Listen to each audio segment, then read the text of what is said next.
Est-ce que t'as un iPhone? C'est quoi ta paire de chaussures préférée? C'est qui ton artiste du moment? C'est quoi ta ville de rêve? Genre, je peux mourir pour cette ville. Et si je te disais que tout ce que tu préfères, tu ne l'as pas choisi? Ce ne sont pas tes préférences, mais celles de quelque chose de bien plus grand.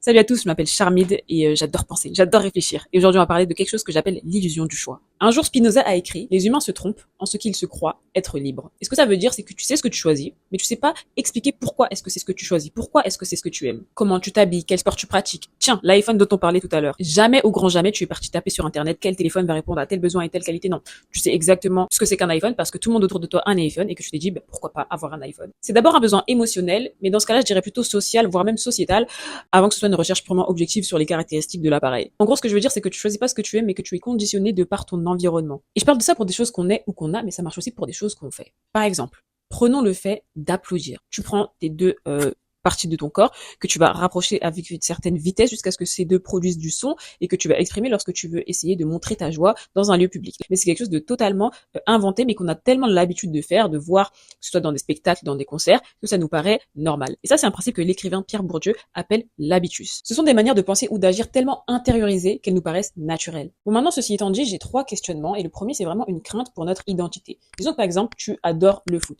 Et tu adores le foot parce que tu sais ce que c'est que le foot, tu en entends parler à la télé, peut-être que tu as fait du foot en étant petit. Et voilà, c'est quelque chose que tu adores. Et c'est même quelque chose qui te définit aujourd'hui parce qu'on sait que lorsqu'on pense à toi, on pense au foot. Mais le truc avec ce qu'on vient de dire, c'est qu'on sait que ce qu'on aime est du coup déterminé par notre environnement et par notre société. Ça veut dire que si t'es né à une autre époque, à un autre endroit, dans une autre famille, par exemple, t'aimes le tennis ou alors t'aimes juste pas du tout le sport. Et donc, j'ai peur pour notre identité dans le sens où et si notre identité était basée non pas sur nos propres choix, mais du coup sur les choix de la société et de notre environnement, c'est-à-dire que même ce qui te définit, ton identité, ce que tu aimes et qui fait partie de toi, en fait, ce qui fait de toi, toi, ne vient pas de toi. Et c'est ça qui me fait peur. La deuxième chose à laquelle je pense, en fait, ce sont des contre-exemples. Moi, par exemple, il y a des choses dans lesquelles j'ai grandi, j'ai baigné, mais que je n'aime pas aujourd'hui, en fait. Donc ça, ce serait un contre-exemple pour dire, en fait, notre environnement va pas totalement et toujours influencer notre façon de penser ou de voir. Ou peut-être que dans ce cas-là, notre société et notre environnement va nous influencer à ne pas aimer certaines choses. Dans ce cas-là, elle aurait toujours un impact sur notre pensée. Donc une influence. Donc même ce qu'on aime, ça vient de la société et de l'environnement, et ce qu'on n'aime pas vient de la société et de l'environnement. Oh wow. Et maintenant, le troisième questionnement qui rejoint un peu le premier parce que c'est aussi une crainte, c'est et si tu choisis ce que ton environnement ne choisit pas? Par exemple, disons que tu es entouré de personnes qui adorent écouter du rap, ils écoutent que du rap, que du rap, que du rap. Maintenant, toi, tu viens, tu dis que non, moi j'aime la musique techno, moi j'aime le hard rock. Tu sais que tu as le choix, genre tu peux choisir d'aimer ce genre de musique, genre il y a absolument rien qui t'empêche, ce n'est pas interdit par la loi, tu peux le faire. Cependant, tu sais que tu vas être jugé, tu vas avoir des regards portés sur toi, tu sais qu'il y aura de la gêne, tu sais que tu peux pas le faire de par ton environnement parce que ce n'est pas accepté.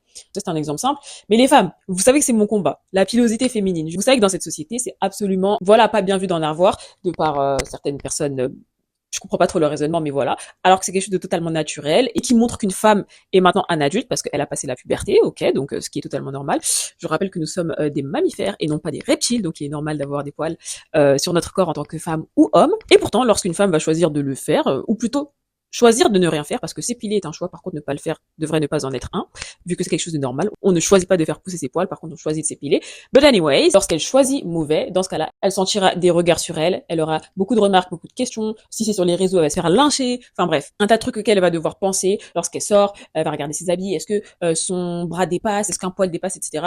Et lorsque tu penses à ça, tu te dis, mais en fait, est-ce que tu as réellement le choix d'avoir des poils ou pas? Est-ce que tu as le choix d'aimer tel style de musique ou pas? Est-ce que tu as le choix de toi-même avoir le choix dans une société qui va directement ou indirectement t'influencer? Et vous savez ce qui se passe? Vous savez ce qui se passe dans le cerveau? C'est un mécanisme comme ça. Ça commence par non mais les autres vont me juger si je fais ça. Puis ah non mais je pense que je vais éviter de le faire. Puis ah mais de toute façon je préfère quand c'est comme ça. Et là c'est là que ça devient dangereux parce que ce que tu as toujours vu, ce que tu as toujours remarqué autour de toi, tu vas l'intérioriser. Puis ensuite, tu vas dire non, mais de toute façon, je préfère quand c'est comme ça. Donc c'est là que ça devient très dangereux parce que tu vas faire un déni de ce que tu aurais pu aimer ou assumer. Et de par une crainte et de par une norme sociétale visible ou invisible, tu vas intérioriser le fait que tu n'aimes pas ce que tu aurais pu aimer et que tu aimes ce que la société te montre et que la société accepte. Et finalement dire c'est mon choix. C'est pour ça que le féminisme de choix n'existe pas. Si vous voulez une vidéo sur ça, je peux faire une vidéo sur ça, il y a absolument pas de souci. Mais le féminisme de choix n'existe pas. On verra la parenthèse. Donc en dehors du féminisme, même les choix que tu vas faire, ce que tu vas aimer écouter, regarder, etc., ce ne sera jamais réellement ton choix parce que ce sera toujours influencé par ton environnement et la société. Et quand je dis société, encore une fois, ça va être ce que tu consommes, ce que tu écoutes, les médias, ton entourage et ce avec quoi tu as toujours grandi. Donc bref, c'est les questions que je me pose et je suis en train de me dire et si tout ce que je suis, en fait, ce n'est pas moi parce que je n'ai pas choisi d'être qui je suis aujourd'hui.